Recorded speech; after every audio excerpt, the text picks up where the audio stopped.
Take a look around you. There are hundreds of connected devices in your surrounding. For example, myself, I have a smartwatch.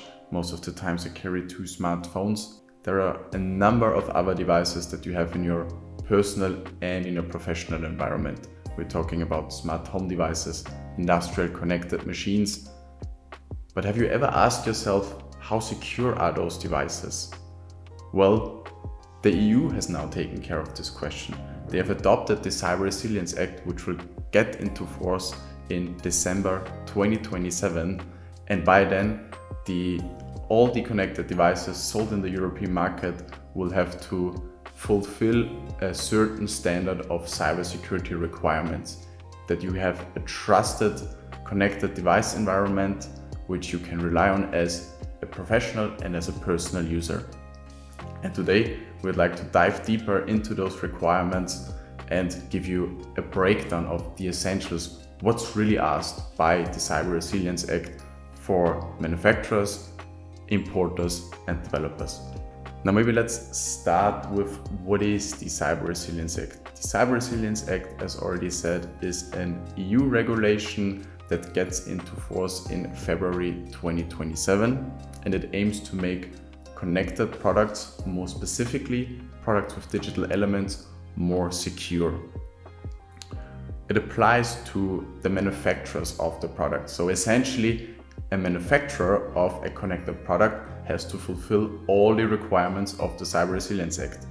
However, there are also obligations for importers, developers and distributors, because they have to make sure that the manufactured product fulfills those obligations. Now, what are the key objectives of the Cyber Resilience Act?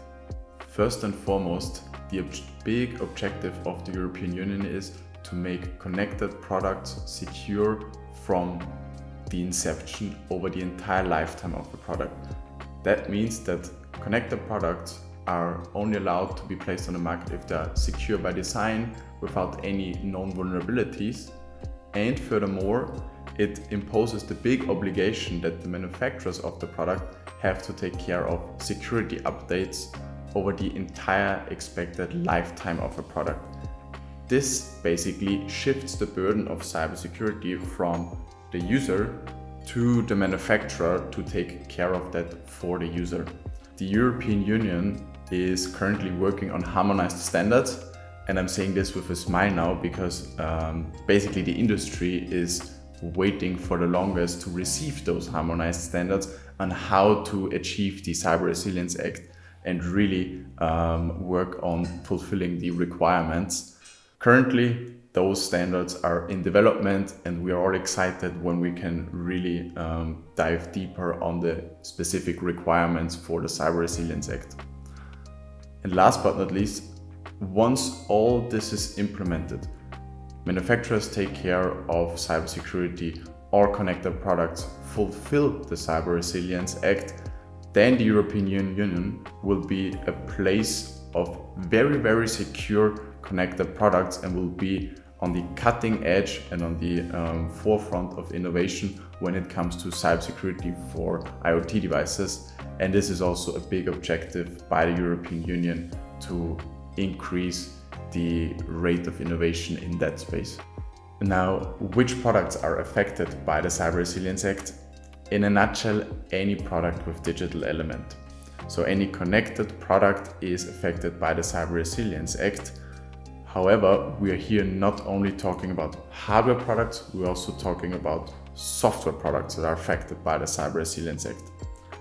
And in very short terms, the Cyber Resilience Act consists of 4 categories that your products fall under. We have the default category, which is where approximately 90% of connected products will fall under.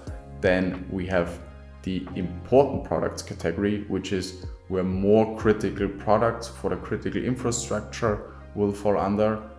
For the important products category, we have 2.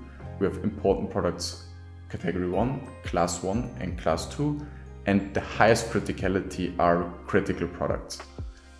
The big difference for the different product categorization is that if your product is a default product, then you can declare conformity on your own with the Cyber Resilience Act. If it is an important or critical product, then you have to consider an auditor or a third party to basically achieve compliance with the Cyber Resilience Act and declare compliance. Now let's look back a little bit and give an outlook, the timeline of the Cyber Resilience Act. What has happened so far?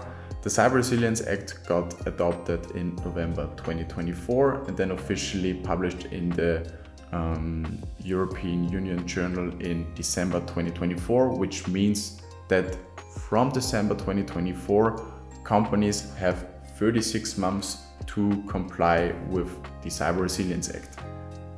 Thinking ahead, December 2027 will be the big date when all the requirements will be enforceable and come into force of the Cyber Resilience Act.